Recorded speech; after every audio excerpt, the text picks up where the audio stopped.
Welcome back to the intelligent investor series part 10. ఈ ఎపిసోడ్లో అసలు ఇన్వెస్టింగ్కి స్పెక్యులేషన్కి డిఫరెన్స్ ఏందో చెప్తాడు బెంజమిన్ గ్రాహం. అసలు ఇన్వెస్టింగ్ అంటే డెఫినేషన్ ఏందో చెప్తాడు. ఇన్వెస్టింగ్ అంటే మీరు ఒక కంపెనీలో ఇన్వెస్ట్ చేసేటప్పుడు అందులో ప్రాఫిట్ వచ్చే గ్యారంటీ ఉండాలి. ఆ గ్యారంటీ ఉంది అంటే అది ఇన్వెస్టింగ్, లేకపోతే అది స్పెక్యులేషన్.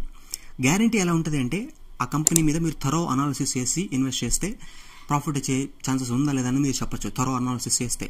సో అది ఇన్వెస్టింగ్ అవుతుంది. అట్లా కాకుండా సింపుల్గా ఒక గట్ ఫీలింగ్తో, ఒక ఎమోషనల్ కన్విక్షన్తో, ఒక నమ్మకంతో ఇన్వెస్ట్ చేస్తే ఎటువంటి క్లారిటీ లేకుండా జస్ట్ మీకు అనిపిస్తుంది కాబట్టి ఇన్వెస్ట్ చేస్తే అది ఇన్వెస్టింగ్ కాదు, దట్ ఈస్ స్పెక్యులేషన్. స్పెక్యులేషన్ చేయడం తప్పు కాదు, బట్ అలా ఇన్వెస్ట్ చేసినా, అలా మనీ పెట్టినా ఎక్కువ మనీ పెట్టకూడదు అని చెప్తాడు బెంజమిన్ గ్రాహం. ఫర్ ఎగ్జాంపుల్ ఒక స్టాక్ మీద మీకు క్లారిటీ లేదు అంటే అనాలిసిస్ లేదు, బట్ అయినా కానీ ఎందుకో మీకు అనిపిస్తుంది అనుకోండి దాని స్టాక్ ప్రైస్ పెరుగుతుంది అని చెప్పి, అప్పుడు ఆ కంపెనీలో మీరు ఎంత మనీ పెట్టాలి అంటే ఎంత మనీని అయితే మీరు రిస్క్ చేయగలుగుతారో, అంటే ఆ మనీ లాస్ వచ్చినా కానీ మీకు పెద్ద డ్యామేజ్ జరగకూడదు, అంత మనీయే పెట్టాలి దాంట్లో. మీరు అనుకున్నట్టు దాని స్టాక్ ప్రైస్ పెరిగి పైకి వెళ్తే హ్యాపీ, ప్రాఫిట్ వస్తే హ్యాపీ, బట్ రాకపోయినా పెద్ద డ్యామేజ్ జరగకూడదు. అంటే మీరు ఒక 1 lakh ఇన్వెస్ట్ చేస్తున్నారంటే అందులో ఓన్లీ 10,000 20,000 లాస్ వచ్చినా పర్లేదు, మిగతా 80,000 నేను అనాలిసిస్ చేసి కొంచెం సేఫ్ ఇన్వెస్ట్మెంట్లో పెడుతున్నాను అన్నప్పుడు ఈ 20,000తో మీరు రిస్క్ తీసుకోవచ్చు. స్పెక్యులేషన్ చేస్తే అలా చేయాలి, దాన్ని రిస్క్ మేనేజ్మెంట్ అంటారు.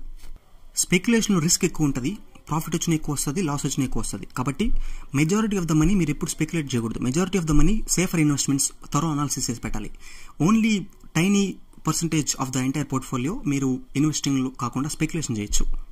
You know that you control me. Guilty self-affliction.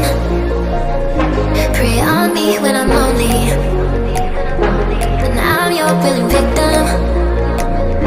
My friends already told me, but I don't wanna listen.